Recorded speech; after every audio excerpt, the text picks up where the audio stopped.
সংযম ও আত্মশুদ্ধির মাস পবিত্র মাহে রমজান। আর রমজান এলে নিত্যপণ্যের বাজার দরের সংযমের দেখা তো মেলেই না, বরং লাফ দিয়ে বেড়ে যায় জিনিসপত্রের দাম। আশুলিয়ার বাজারগুলো চাল, ডাল, চিনি, ভোজ্য তেল, ছোলা, খেজুর সহ ইফতারের উপকরণের দাম বেড়ে যাওয়ায় দুশ্চিন্তায় নিম্ন ও মধ্যবিত্ত পরিবারের মানুষ। মোহাম্মদ রাকিবুল হাসানের রিপোর্ট, জানাচ্ছেন শাশ্বতী সরকার। রমজানকে সামনে রেখে আশুলিয়ার বিভিন্ন বাজারে বেড়েছে নিত্য প্রয়োজনীয় পণ্যের দাম। চাল, ডাল, চিনি, ভোজ্য তেল, ছোলা, খেজুর, পেঁয়াজ সহ ইফতারের প্রায় সব পণ্যেই দাম ঊর্ধ্বগতি। জিনিসপত্রের দাম হঠাৎ আরও বেড়ে যাওয়ায় জনজীবনে নেমে এসেছে বাড়তি চাপ।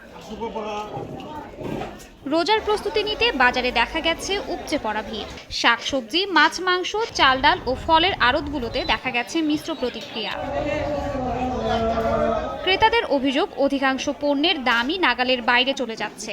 আর বিক্রেতাদের সাফাই, চাহিদা অনুযায়ী সরবরাহ কম থাকায় এই বাড়তি দাম। কাঁচামাল আমদানি কমলেও দাম বাড়বো, বাড়লে দাম কমবো। রমজানে বাড়ার সম্ভাবনা নাই, তবে যদি কাঁচামাল যদি সংকট হয়ে যায় তাহলে কিছু বাড়তে পারে।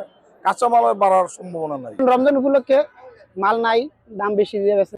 মাল দিতেছে না, এই কারণে দাম বেশি। যে ভোটের 3-4 দিন বন্ধ ছিল আর ওদের কোনো মাল ছিল না, মালের একটু সংকট ছিল। যেমন 9 কেজি আঙুর কিনতাম আমরা 32-33, সেইটা 3700 ছিল। আরে বাংলাদেশ আজব একটা দেশ।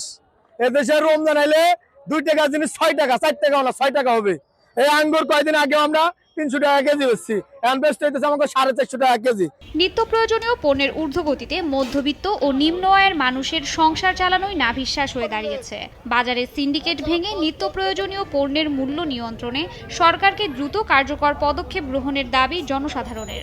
এখন সরকার পরিবর্তন হচ্ছে, আশা স্বাভাবিক দৃষ্টিতে আসবে বলে আমি আশা করি। সব দাম বাড়তি, রসুনের দাম বাড়তি, কাঁচা মশলার দাম বাড়তি, কোনটা খাবো আমরা? প্রত্যেকটা দ্রব্যমূল্যের দামই যেন নিম্নমুখী থাকে, এটাই আমাদের চাও, যাতে প্রত্যেকটা স্বাভাবিক মানুষ স্বাভাবিক দরের ভিতরে কিনতে পারে। 30 টাকার পিস কালকেই 60 টাকা। এটা কি বাংলাদেশ? এটা বাংলাদেশ না, এটা জাহান্নামের দেশ। নতুন সরকার দ্রুত নিত্যপণ্যের বাজারের দাম নিয়ন্ত্রণে যথাযোগ্য পদক্ষেপ গ্রহণ করবে বলে প্রত্যাশা ক্রেতাদের। শাশ্বতী সরকার, নাগরিক।